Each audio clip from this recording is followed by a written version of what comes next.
My perfect day foraging is waking up maybe 5-6 o'clock in the morning on an autumnal day where the air is crisp and I can see my breath, and the sun's just coming up and I'm wandering through the woods and I can hear the leaf litter crunching beneath my feet, and I don't even want to find a mushroom straight away. I just enjoy walking through the woods and maybe find a mushroom, and then all of a sudden the instinct kicks in and I'm like, right, there's going to be some nice mushrooms around here. Wow, we've got an awesome mushroom to show you. This is a great mushroom to find. This is an awesome one for foragers. It's relatively simple to identify. It's quite striking in its size, and the size really matters essentially. But this is a trooping funnel. Obviously it's called that because one, it's in a funnel shaped, and usually when you do find them, you find them in troops, which is basically like a line, like troop of soldiers, and sometimes you'll see hundreds of them all in this like line. And like I said, it's in a funnel shaped, and then it's got this thing in here which is called an umbo, and that's really distinctive. But if I cut this one up, show you, another thing that we like to see when we do see it is it almost has like angel wings.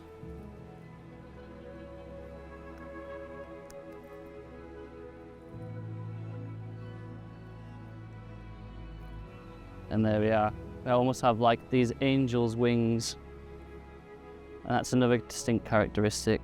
But it's a really great mushroom because it's meaty. You know, it's got loads of flavour, a fantastic smell, and yeah, it's definitely going to be going in the foraging bag with us today. One thing to note about this mushroom, there is some potential lookalikes. There is a funnel family called the Clitocybe family, and they have a mushroom called the Clitocybe rivulosa, which is deadly poisonous. But the difference being is the size, really. This is the trooping funnel. It can get this big. It stands out from everything else. It's relatively easy to spot, whereas the Clitocybe rivulosa is much smaller and it grows in the same sort of environment. So the size really does matter. Basically, my best friend's dad, he told us to go into a local woodland and pick mushrooms. We didn't have a clue. I think I was 14 at the time. So we went out, we picked all these really weird, and we found out that day that there's not just one type of mushroom. There was pink ones, purple ones, and big fat ones, and small tiny ones. So we had this really big collection of mushrooms, and we brought them back, and we were like, oh, are any of them edible? None of them were edible. We don't think there were anyway. And I think what he was trying to do actually was monopolize us as kids to be like, hopefully come back with some chanterelles or something. And then after that, me and my best mate, we just kind of naturally every kind of October, autumn time, we always went back to the same woods, and then it kind of became like a friendship thing that we were like, all right, it's kind of October now, it's time to go pick some mushrooms. And that kind of developed into a fascination really with the natural world, what's around me, different plants, different mushrooms. And it wasn't until kind of the last maybe 3 or 4 years where it became a bit more, I don't know how you'd say it, a bit more professional, where you understand the different families and you've read countless books and watched countless YouTube videos, and that's what started the natural progression into fully foraging. Whoa, nice one. This, I think, is a wood bluet. I need to double check, but just from the cap, I can kind of tell from the coloration. But we need to pick this mushroom to make sure that we're not confusing it with another. So if I pick it, we should get some really nice purple colouring. Oh wow, look at that. Look at all that colouring. Really distinctive, you know, you don't really tend to see purple this striking. So yeah, this is a wood bluet, or the French call it pierre bleu. And I can tell from the coloration, it's a purplish mushroom, but there are other purple mushrooms out there. But the real key identifier for this mushroom essentially is the smell. It has a perfumey smell, which is really weird. In the mushroom world, it's quite distinctive. So best thing we need to do really is tidy it up, because we always clean our mushrooms in the field, unless you want muck all over your other mushrooms in your foraging baskets or anything like that. So if I just clean this up, oh no, this might be maggoty. Oh no, it's not too bad. But I should get, wow, yeah, wicked. So we got really nice perfumey smell. The potential lookalike for this mushroom really is a family of mushrooms called the Cortinarius, which are the web caps.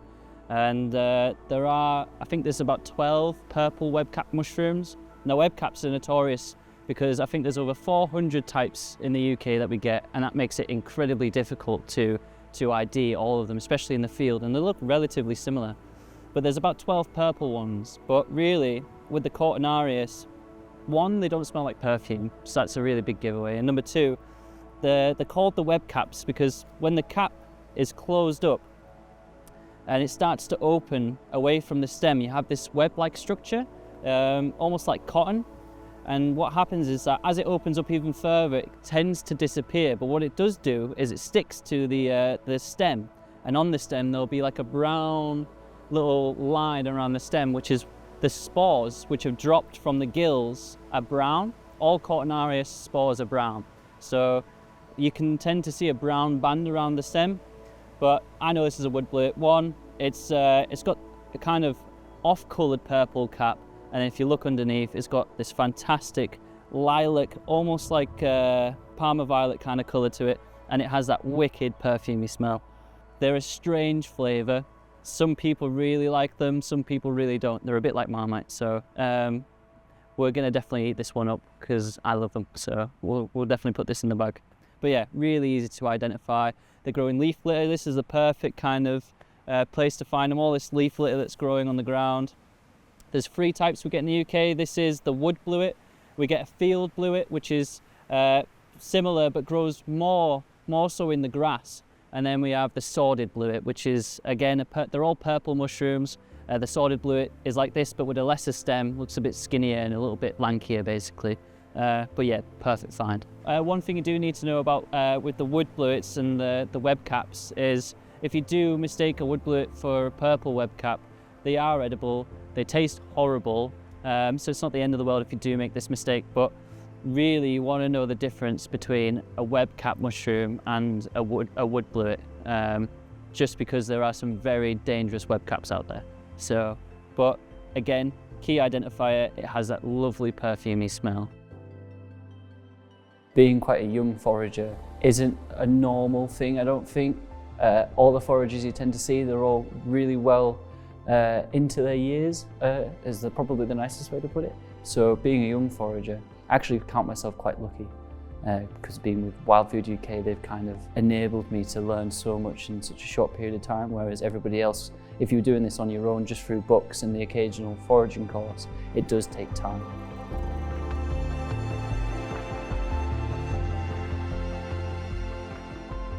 Thank you for watching this short clip of one of our films. If you enjoyed it, there is plenty more. Head over to fieldfoodandcountry.co.uk and become a member today.